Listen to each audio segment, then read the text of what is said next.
Shalom sahabat Morning Grace by The Grace. Hari ini kita akan bersama-sama mau merenungkan firman Tuhan. Kita belajar dari sebuah tema yang berjudul mengelola sumber daya dengan bijak di dalam dunia yang terbatas. Mari kita memulai perenungan kita pada hari ini di dalam doa. Kita berdoa. Tuhan Yesus, kami sungguh bersyukur kami memiliki Tuhan yang sungguh baik, yang sungguh memperlengkapi kami di dalam kehidupan kami, baik di dalam relasi kami maupun di dalam hal-hal yang lainnya Tuhan.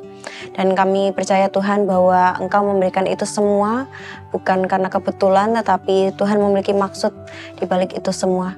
Dan Tuhan kiranya boleh memberkati setiap kami supaya kami dapat melakukan segala sesuatunya itu dengan baik Tuhan, dan bisa menggunakan setiap sumber daya yang Tuhan berikan dengan baik. Terima kasih ya Tuhan, kami saat ini akan bersama-sama merenungkan firman Tuhan. Biarkanlah perenungan ini dapat menjadi pedoman bagi langkah kehidupan kami. Terima kasih ya Tuhan Yesus, kami berdoa dan bersyukur, amin. Yang menjadi ayat perenungan kita terambil dari Kolose 4 ayatnya yang kelima. Saya akan membacakannya untuk kita semua. Akhir kata, hendaklah kamu hidup bijaksana terhadap orang-orang luar. Pergunakanlah waktu yang ada. Saudara terkasih, kita hidup di dalam dunia yang penuh dengan keterbatasan. Waktu kita terbatas, energi kita terbatas, uang dan sumber daya alam juga terbatas. Oleh karena itu, di dalam dunia yang cepat dan sibuk, seringkali kita menggunakan apa yang kita miliki tanpa berpikir panjang, seakan-akan semuanya itu akan selalu tersedia. Namun firman Tuhan hari ini mengingatkan untuk mempergunakan waktu yang ada. Ini bukan hanya tentang waktu, tetapi juga tentang bagaimana kita menggunakan sumber daya yang Tuhan berikan dengan bijak dan bertanggung jawab. Saudara, dalam kata bijaksana pada Kolose 4 ayat 5 ini menyiratkan sebuah sikap yang penuh dengan pertimbangan, sebuah sikap yang tidak ceroboh, dan sebuah sikap yang tidak mementingkan diri sendiri. Bijaksana itu artinya tidak hanya berpikir tentang hari ini, tetapi juga di masa yang akan datang.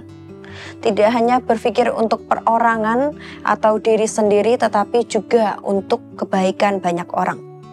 Dengan demikian, ia menyadari bahwa semua yang kita miliki ini adalah sebuah anugerah yang sungguh berharga dari Tuhan dan bukan milik kita pribadi. Ayat ini juga berbicara yang kedua, yaitu mengenai mempergunakan waktu yang ada. Kata pergunakanlah di sini berarti menggunakan sesuatu secara aktif dan bertujuan. Saudara terkasih, di tengah tuntutan hidup, apakah kita benar-benar memanfaatkan waktu, tenaga, uang, dan kesempatan untuk sesuatu yang bernilai kekal? Oleh karena itu kita perlu belajar membedakan mana yang sifatnya sementara, bernilai sementara, dan yang bernilai kekal.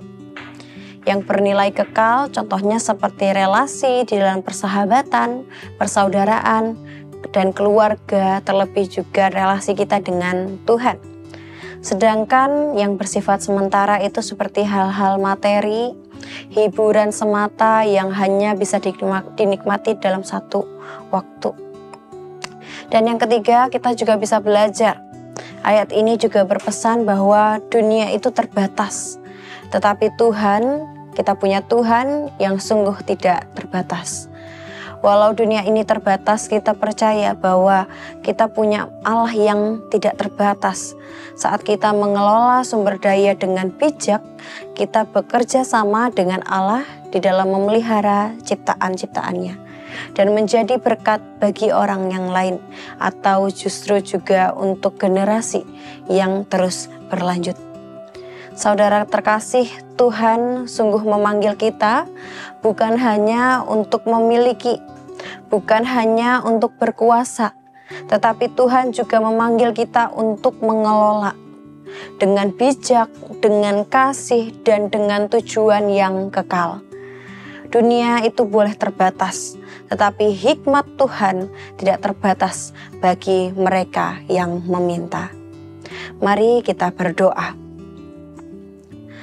Tuhan, kami bersyukur atas segala sumber daya yang Engkau percayakan kepada kami. Baik itu waktu, tenaga, uang, dan segala sesuatunya itu Tuhan. Oleh karena itu ajarlah kami untuk tidak ceroboh atau egois dalam menggunakannya. Bentuklah kami untuk menjadi pengelola yang bijak, yang hidup untuk kemuliaan Tuhan dan menjadi berkat di dunia yang terbatas ini. Terima kasih ya Tuhan. Di dalam nama Tuhan Yesus kami berdoa. Amin. Engkau Bapa yang mengasihiku,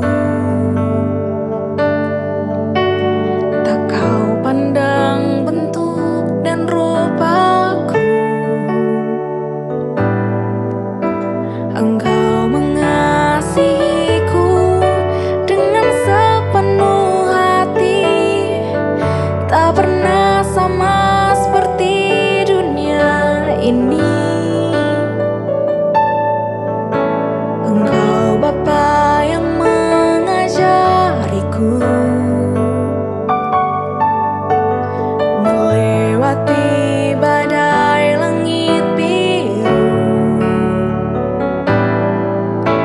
Kau yang buatku terbang bagaikan raja wali, mengatasi segala pencobaan.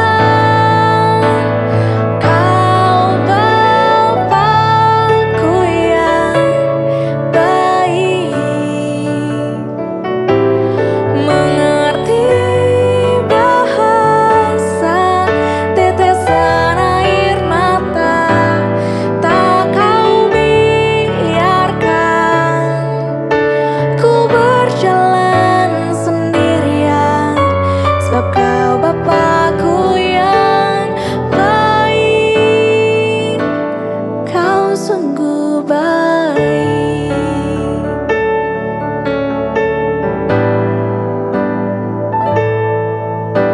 Engkau Bapa